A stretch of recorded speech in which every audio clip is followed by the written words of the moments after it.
Hi everyone, today let's talk about the Fed comments, as well as the economic calendar. Then we'll get into the charts, as well as my results for the day and my thoughts going into tomorrow's session. If you like trading stocks and options and making money, definitely like and subscribe. I make videos like this every single day that the markets are open, as well as Sundays, so make sure you hit the bell so you don't miss out on any future episodes. Welcome to the Portfolio Bulletin. Let's get started. So the Fed did end up holding their policy at 5.5% as we expected, but the interesting part is that they reduced the number of cuts for next year than previously stated, and the market did not like that at all. They said they're still going to do one more hike this year, so we knew that going into the FOMC meeting, and they did reiterate that this meeting, but then they talked about having less hikes next year, and of course that's going to be a little bit bearish for markets. SPY fell 1%, NASDAQ fell 1.5%. He did continue to say that the Fed wants to see more data, but he did mention briefly that the data has been good. Obviously, we saw inflation go up a little bit. Core has been coming down pretty consistently. Then they got to the dot plot showing 2 less cuts in 2024. And then the outlook for 2025 was around 3.9%, which was 2 cuts higher than the previous 3.4%. Overall, the meeting was unambiguously hawkish, marketing that higher for longer thesis that they continue to mark. You see the hiking cycle here. It's going to continue to go a little bit higher this year. And he basically talked about how they're just slowing down the rate of their hikes, allowing their monetary policy to take effect. And then he talked about the jobs market just a little bit, saying that the jobs market has softened a little bit, but it's still remarkably strong. And there were also quite a few comments on how the debt market was affecting individual people. And he said he understood the fact that the higher interest rates were affecting the population, but that obviously beating inflation was the highest priority. Moving over to the economic calendar, not much there for today besides the FOMC. Looking at tomorrow, we got Philly Fed manufacturing, jobless claims as usual, and the Fed balance sheet that's been a little bit more interesting recently, and then existing home sales. Moving over to Max Pain, this has shifted down pretty significantly. So Max Pain is now down at 444, put wall at 440, call wall now here at 444. And then another big call wall at 448. Lots of calls entering the market. Total options just short of 1 million. Put call ratio down at 2.5, which is still pretty high, but this is significantly more bearish in my opinion. Current price down around 438. I don't know necessarily that we're going to finish below 440 at the end of the Friday session, so maybe there's a little bit of potential upside there. But overall, this looks more bearish with calls in the market. And a finish between 441 and 442 does not seem out of the realm of possibility. If we end up at the bottom of the calls, that would mean we're basically right where we are right now, meaning that we don't see a ton of volatility before the end of the week. Moving over to the charts, looking at the S&Ps here on the hour and the daily, pretty much a dumpster fire. So we rallied into the market open, chopped around waiting for the FOMC. Held pretty well through the FOMC, and then once the comments were done, we basically fell through the floor, took out this level, continuing to fall after hours, closed right on the lows, bearish momentum, bearish RSI. Everything looks super weak here, not looking great. Price target, next level here is 435.88. You have trend all the way down at 431 or so. Doesn't mean that we're going to get all the way there this week, but it is something to pay attention to. Moving over to the NASDAQ, basically the same thesis, rallied up, broke down after hitting that 55 on the hourly chart. I was a little concerned because I had some pretty close calls that I had sold yesterday, but then that 55 EMA held and I was fine. All of those calls ended up paying me money, protecting me from that downside move, which was pretty dramatic. You can see it here on the daily chart, 1.44%, big bear candle. And then similar structure, everything looks pretty weak, down to around 359, which is right at these previous lows.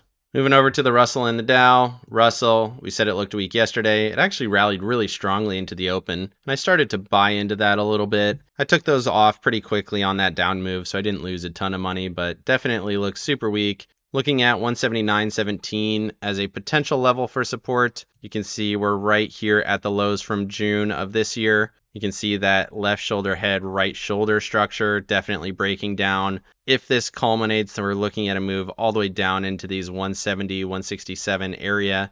And it does seem like that's pretty likely at this point. Looking at the Dow, rallied up, hit that level, broke down. Looking at support down at 343, the Dow really hasn't moved very much. Does look bearish because of that big bear candle on the end of the day, bearish momentum, bearish volume, tons of volume on the day. It does look pretty weak, but still stronger than the other ones. Moving over to Apple and Tesla. Apple ended up breaking down from these previous wicks. It did look pretty strong above 178.58, and then once that level broke, you didn't really have a good reason to be in this trade. And sure enough, it broke back down. Could have been watching that 21 EMA, but it cut right through that as well. Now we're at these previous lows as well as the trend. Critical level at 174.68. If that level breaks, we're down to 171 or so. And then if that breaks, there is a ton of room until we get to the next major level. Couple of trends in here that'll be interesting. Also a level right around that 165 area. But overall, Apple does not look great in my opinion. Tesla, big wick to the upside, retested that trend one more time as well as the 21 EMA. I do think this is going to continue to break down. You need to see it get below the 55 EMA at 262.27. Might see a little retrace, but I would expect that to break. Then 255.44 is my next level to the downside. Moving over to staples and discretionary. Staples rallied up, broke down from that 21 EMA. But zooming in here, you can actually see this was a slightly bullish day for staples. We gapped up, fell into the end of the session, but ended up closing higher than yesterday's close. So slightly bullish day on staples, definitely not good for the overall markets. RSI perking up a little bit, volume perking up as well. Definitely interesting. Maybe we're starting to see that bigger rotation into safer stocks like staples. Moving over to discretionary, broke down from the 200 SMA on the 4-hour chart, broke down from the trend. Still watching 166.78, but I do think that's going to break at this point. Then you have these previous lows at 162. Moving over to transports, I haven't talked about this one in a while, but look at this big bullish candle that it had yesterday coming off of this trend line. You can see this big channel that we've been in for a while. We grinded right along this trend line, basically throughout March, April, May. Touched that level once again, as well as the 144 EMA. Big volume spike on that move. So we had the rally up, touch trend, broke down, touch trend. And if this holds here, that could be a nice little interesting development. Starts a little bit of a rally, maybe confirming that we found some weakness in markets and that it's time to start looking for some buying opportunities. I might keep this one in the rotation now that we're in a very interesting area. You can see the highly traded zone sitting up here at 260.88, definitely an interesting area. However, if this trend breaks down, then you're looking for a move back to this previous consolidation.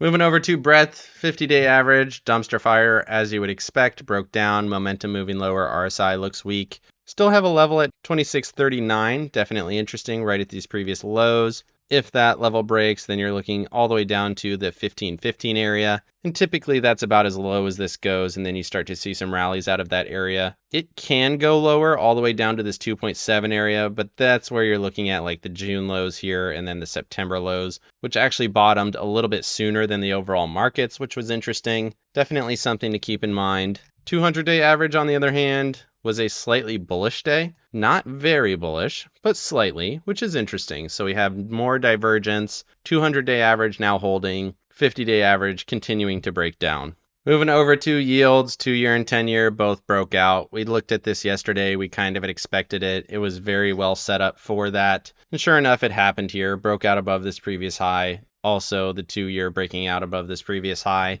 We're definitely in uncharted territory now. 2-year looking at 5.25, 10-year looking at 4.5 as the next area. Bullish momentum, bullish RSI. That's going to continue to spell weakness for markets in my opinion. Moving over to the dollar here on the hour and the 12-hour, you can see we fell overnight, hit that trend, and then bounced super aggressively. Now we're still looking at that 105.50 area, still waiting to see if it gets above there. We got trend resistance up around 106, and if that does continue to happen, that's going to be super bearish for equities. Last time we were up this high, we were at the highs here in March of 23, and then above that, we had a lot of weakness in markets going back to July of 22, and then the September-October peaks here for the dollar, which ended up being just about the bottom of the markets. Moving over to the VIX here on the daily chart, you can see we got a breakout above 1490. We held above that, RSI breaking higher, momentum breaking higher, and it does seem like that's set to continue. We have trend resistance up around 1650, longer term trends up around 19. And it does seem like this is set to go higher. We had a bottom, slightly lower low with higher RSI, clear divergence. Looks like this is set to rally up into that 16 to 19 area, which should spell more weakness for equities. Moving over to my accounts, you can see I did lose a little bit in my Roth IRA. I did try to enter on that IWM move higher. Held that position a little bit too long, and then it ended up reversing. I got stopped out. Not terribly, but didn't go great. And then on the Qs here, I still have my 200 shares. I continue to play a lot of defense. Covered call, and then some extra calls here for more defense. Was able to protect myself from almost all of the losses. You can see I ended up down 118 on that account on 200 shares. Meanwhile, the market was down $5.33, and it's actually down a little bit more after hours. So overall, not bad. Probably should have been a little bit more defensive going into the close, but we'll see how that plays out tomorrow. Let me know down in the comment section what you thought of Jerome Powell's comments and what you think it's going to do to the markets going forward. Are we going to get the Santa Claus rally, or are we going to break down once we get that official recession call, probably sometime next year? Definitely like and subscribe if you got any value out of this video. Make sure you hit the bell so you don't miss out on any future episodes. Of course, none of this is financial advice. This is all for entertainment purposes. Good luck in your trading and have a great day.